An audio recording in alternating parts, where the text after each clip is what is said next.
Assalamualaikum warahmatullahi wabarakatuh. Halo sahabat IFT, akhirnya kita bertemu di podcast perdana Setapak kali ini. Perkenalkan, nama saya Fatimah Azahra yang akan menjadi host. Dan di podcast kita kali ini, kita akan membahas mengenai peran anak muda dalam memantau kebijakan fiskal ekologi. Dan juga sahabat IFT dalam membincangkan tentang fiskal ekologi ini, kita juga kedatangan tamu nih, yaitu tamu kita adalah siswa Saka dan juga tim peneliti di World Bank, yaitu Kak Ramadan Fitriani. Nah, di sini Kak Ramadan Fitriani juga akan membagikan kepada kita pengalamannya dalam mengikuti Saka, sektor anggaran hijau dan juga penelitian ekologi fiskal transfer di Aceh Barat Daya. Nah, sekarang kita sapa dulu nih ya Kak Fitri ya. Halo Kak Fitri. Ya, halo. Emang biasanya dipanggil Fitri ya? Iya, Fitri, Oke. dipanggil Fitri. Ini mungkin untuk teman-teman sahabat IFT mungkin Ya. ada. Nah, mungkin bisa dijelaskan nih, di Saka ini kegiatannya apa saja sih, Kak? Nah, untuk kegiatannya sendiri itu kita lebih berfokus pada materi. Sekarang sudah pertemuan ke-10 dari 16 pertemuan, di mana materi-materi tersebut kita diajarkan tentang bagaimana memahami anggaran pendapatan belanja daerah, kemudian melihat peran DP3A terkait PUG dan lingkungan hidup, dan juga kita melihat proporsi anggaran di sektor lingkungan hidup. Nah, selain materi, di sini juga kita berjumpa nih dengan teman-teman anak-anak muda yang memiliki semangat yang sama dalam pemberantasan korupsi. Nah, teman-teman Saka ini juga memiliki background yang berbeda-beda ya. Ada dari siswa sekolah menengah atas, kemudian mahasiswa S1, ada juga mahasiswa S2, dan bahkan ada yang sudah bekerja. Sehingga ketika kita berdiskusi dengan teman-teman itu kita bisa mendengarkan, belajar dari pengalaman-pengalaman mereka, serta kita bisa tahu nih gebrakan seperti apa yang sudah mereka lakukan di luar sebelum masuk di Saka ini. Nah, selain tadi kita mendapatkan materi, ada relasi juga. Nah, kemarin juga kita ada melakukan pelatihan studi dampak. Dan baru-baru ini saya ditugaskan untuk jadi sebagai peneliti terkait studi dampak alokasi kinerja di Kabupaten Aceh Barat Daya terkait Take di Kabupaten Aceh Barat Daya. Gitu. Oke, berarti menarik sekali ya. Nah, Saka ini berarti ya, secara keseluruhan Saka ini membahas mengenai lingkungan, ekologi dan juga kebijakan fiskal yang terkait gitu ya. ya benar. Jadi Zara jadi penasaran nih, sebenarnya apa sih yang mendasari Kak Fitri ingin ikut Saka ini? Motivasinya apa nih? Sebenarnya terkait motivasi ya, di awal juga ketika mendaftar itu kita diminta untuk menuliskan motivation letter. Nah, eh, sesuai ya dengan motivation letter saya, bahwa saya percaya pemberantasan korupsi adalah cara paling ampuh untuk membangun bangsa yang lebih baik, untuk menuju masyarakat yang adil dan sejahtera. Nah, salah satu pemberantasan korupsinya itu di sektor ke lingkungan. Nah, mengapa ini menjadi penting? Karena pemberantasan korupsi di sektor lingkungan itu untuk menjaga sumber daya alam, kemudian meningkatkan efektivitas kebijakan lingkungan, meningkatkan kualitas hidup masyarakat, serta juga melindungi ekosistem dan uh, Melindungi ekosistem dan juga mungkin berdampak gitu ya, ya, berdampak untuk lingkungan kita dan juga untuk kebijakan gitu ya. Nah, mungkin bisa dijelaskan dulu nih Kak, kan Saka ini tentang lingkungan juga tadi ya tentang kebijakan. Sebenarnya Zara penasaran apa sih motivasi Kakak masuk ke Saka ini? ya, terkait motivasi sebenarnya itu juga sudah saya tuangkan di dalam motivation letter ketika saya mendaftarkan diri di Sekolah Anti Korupsi Sektor Anggaran Hijau. Nah, saya percaya bahwa pemberantasan korupsi merupakan cara paling ampuh untuk membangun bangsa yang lebih baik, untuk masyarakat yang lebih adil dan sejahtera. Nah, dengan adanya sekolah anti korupsi ini, kita bisa belajar dan memahami bagaimana memberantas korupsi secara efektif.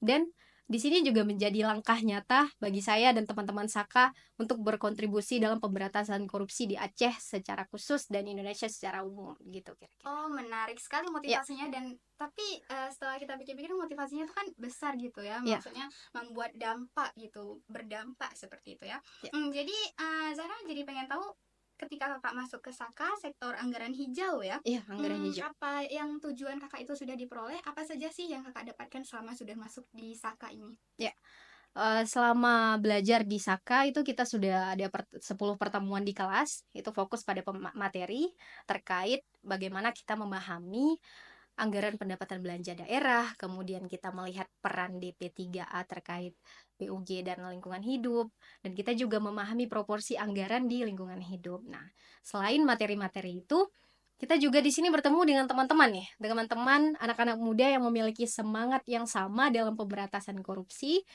Nah, anak-anak muda dari Saka ini juga memiliki background yang beda-beda. Nih, ada dari SMA, kemudian ada mahasiswa S1 dan S2, bahkan ada yang sudah bekerja.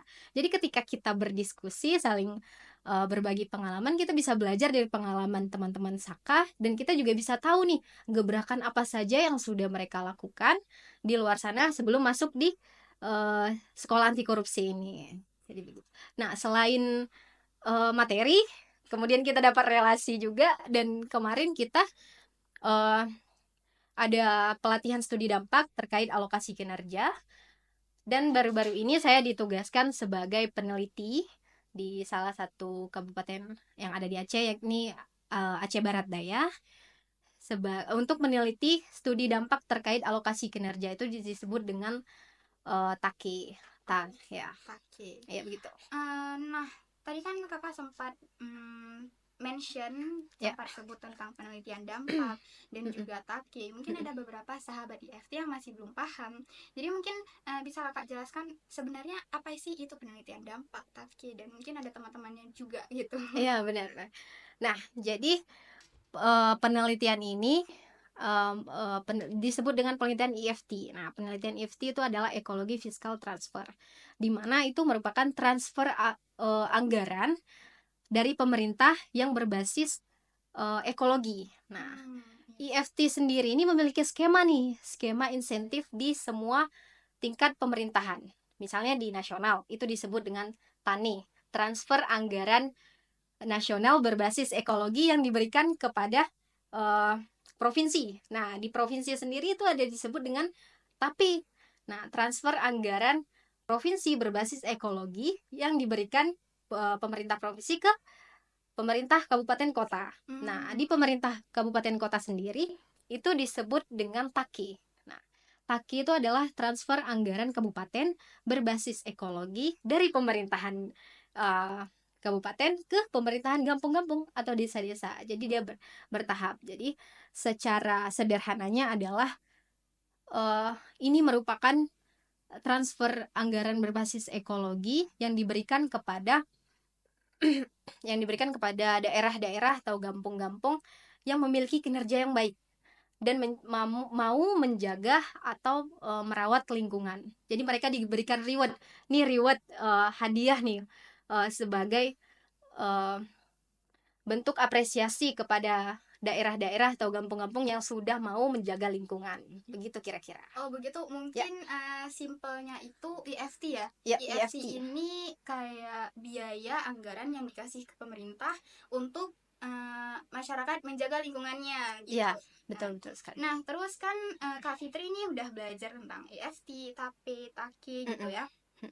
Dan setelah Kak Fitri terjun menjadi siswa Saka, Zara jadi penasaran nih, sebagai anak muda, apa sih pandangan Kak Fitri dalam melihat adopsi kebijakan EFT kayak TAPE dan TAKI tadi di daerah?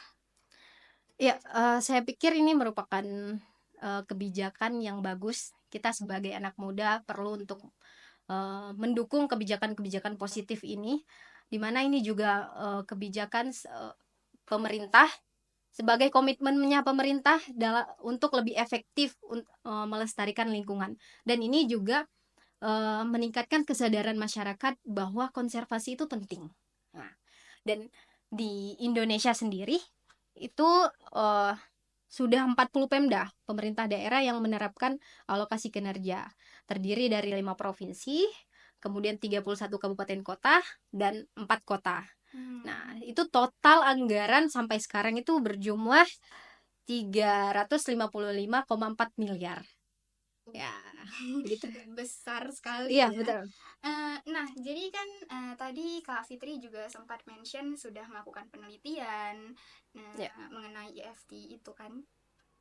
Mungkin bisa dibagikan dengan teman sahabat IFT, apa saja sih temuan yang menarik selama penelitian itu dan juga tantangannya apa nih? Selama di penelitian Aceh Barat Daya ya Ya, tadi Aceh kan? Barat Daya, Eh, untuk di Aceh Barat Daya sendiri yang kita temukan itu, sebelumnya kita mau apresiasi dulu ke pemerintahan Aceh Barat Daya karena baru-baru ini mendapatkan penghargaan sebagai daerah yang konsisten menjalankan kebijakan alokasi kinerja ini dan menjadi daerah uh, implementasi terbaik dalam memanfaatkan alokasi kinerja. Yang kita dapatkan di lapangan, masyarakat itu ada perubahan sikap ya. Perubahan sikap dari masyarakat dan pemerintah Gampung itu lebih termotivasi untuk menjaga lingkungan, dan pemerintah Gampung juga untuk meningkatkan kinerja mereka. Nah, jadi mereka itu Gampung-Gampung di Abdi itu berlomba-lomba untuk meningkatkan kinerja agar mendapatkan insentif ini tadi, dana tambahan itu tadi. Nah, selain itu juga uh, selain berdampak di lingkungan yang kami lihat di lapangan, itu juga berdampak di sosial. Seperti misalnya ada salah satu Gampung yang memanfaatkan alokasi kinerja ini untuk bantuan musibah kematian. Kemudian di uh, ketahanan pangan, mereka membangun saung tani misalnya. Nah, jadi dampaknya itu tidak hanya di lingkungan, sosial ekonomi juga berdampak ke situ. Oh, Nah, untuk tantangan ya tadi. oh ya Ya, tantangan. tantangan sendiri secara garis besar yang kita lihat itu lebih ke sosialisasi sih. Ya, Sosialisasi. Itu sosialisasi. kenapa? Karena gini, ada beberapa Gampung yang kita temui itu mereka belum paham nih apa yang dimaksud dengan kebijakan alokasi kinerja. Nah, jadi mereka juga bertanya-tanya bagaimana sih cara mendapatkan insentif ini, apa saja indikator penilaiannya. Jadi sosialisasi itu belum tersampaikan dengan baik. Kemudian kami mencari tahu apa sih penyebab kenapa sosialisasi itu belum tersampaikan dengan baik di Gampung-Gampung. Jadi dari pihak Pemdanya sendiri mengonfirmasi bahwa salah satunya itu karena ini merupakan kebijakan baru. Kebijakan baru tentunya banyak evaluasi yang harus dilakukan, banyak kekurangan di sana sini gitu kan. Kemudian yang kedua adalah karena di Abdia itu alokasi kinerja itu direformulasikan dari ADG. Nah, jadi sosialisasinya itu bersamaan dengan Perbub ADG setiap tahunnya. Jadi diselipkan di situ. Jadi mungkin nggak fokus Nggak gitu fokus, ya. jadi Iya, ya. banyaknya peserta aparatur dari 152 Gampung, kemudian uh, dengan banyaknya yang dibahas di Perbub tersebut, salah satunya tentang alokasi kinerja, sehingga tidak tersampaikan dengan baik pesan terkait alokasi kinerja tersebut. Sosialisasi Iya, itu ya. sosialisasi itu. Iya, Ya benar sekali. benar-benar. Tapi kita lihat secara garis besar gitu sebenarnya sudah bagus ya, Sudah maksudnya bagus ya. dari masyarakat dan pemerintah juga saling mendukung dan sama-sama mau maju gitu Iya, ya. sama-sama memuju. Nah terus setelah Kak Fitri sudah melihat kenyataannya gitu kan, kenyataannya apa yang masih kurang dan apa yang masih harus diperbaiki lagi. Menurut Kak Fitri, seberapa penting sih anak muda ini melihat IFT terhadap masa depan Indonesia? Saya pikir cukup penting bagi generasi muda untuk melihat kebijakan IFT ini, karena kita sebagai generasi muda merupakan estafet dari berbagai aspek kehidupan, salah satunya pembangunan keberlanjutan. Nah, dengan adanya IFT ini, anak-anak muda itu bisa melihat bahwa kebijakan IFT ini untuk memastikan sumber daya alam itu dikelola dengan baik gitu. Nah, di Provinsi Aceh sendiri, ini saya mention juga kekayaan alam di Provinsi Aceh. Kita tahu sendiri bahwa Provinsi Aceh memiliki sumber daya alam yang luar biasa. Betul. Ada minyak, gas, mineral, dan keanekaragaman hayati lainnya. Dan 58,8% atau 3,33 juta hektar itu kawasan hutan. Jadi bisa dibilang bahwa wilayah Aceh ini lebih dari setengahnya itu kawasan hutan. Nah, untuk melindungi sumber daya alam yang sangat luar biasa ini, untuk mempertahankan fungsi hutan dan lingkungan hidup, penting adanya kebijakan IFT ini. untuk juga ya kepentingan kita bersama gitu, Iya, untuk betul-betul. generasi kita selanjutnya. Jadi apa yang kita nikmati sumber daya alam yang sekarang bisa dinikmati oleh generasi-generasi selanjutnya setelah kita gitu. Iya betul. Apalagi memang tadi fakta yang sangat menarik ya. Berarti setengah dari Aceh itu hutan gitu ya. Ya, kawasan hutan. Jadi kita ini sebagai anak muda ini sangat penting menjadi pionir mungkin ya, menjadi pionir yang mengawali tentang kebijakan fiskal ini di bidang ekologi.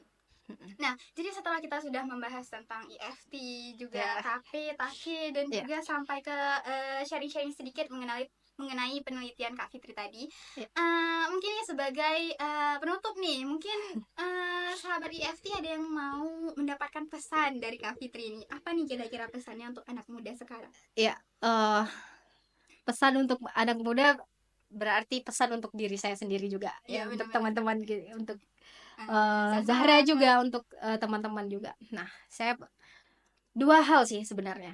Satu adalah ketika kita ingin merubah sesuatu yang besar, mulailah dari yang kecil. Jadi mulailah merubah dari kebiasaan diri kita sendiri. Nah, kita perlu mendisiplinkan diri kita sendiri. Kemudian kita perlu melakukan aktivitas-aktivitas positif setiap harinya. Jadi ketika pikiran kita positif, kegiatan-kegiatan kita positif, kemudian kita mampu mendisiplinkan diri kemanapun kita berada, kita akan memberikan pengaruh yang positif. Benar-benar Ya. betul. Yang kedua itu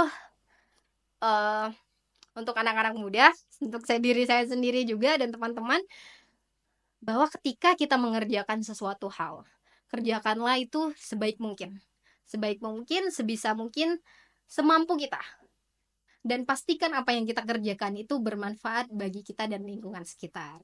Nah, itu kira-kira ya. Keren banget, berarti ya itu memang Zara juga setuju nih. Untuk sahabat-sahabat EFT dan juga untuk pelajaran kepada Zara sendiri ya, setelah kita mendengar dari Kak Fitri juga, untuk membuat perubahan itu nggak sulit ya Kak ya, bisa dari diri kita sendiri dan dimulai dari cukup dengan benar-benar gimana ya, sepenuh hati mungkin ya, maksudnya sepenuh hati dalam melakukan apa yang kita inginkan dan juga yang kita sukai gitu. Nah mungkin dari cerita-cerita Zahra dan juga Kak Fitri tentang Saka tadi, teman-teman jadi lebih tertarik nih untuk mempelajari mengenai lingkungan, mengenai kebijakan fiskal untuk ekologi kita.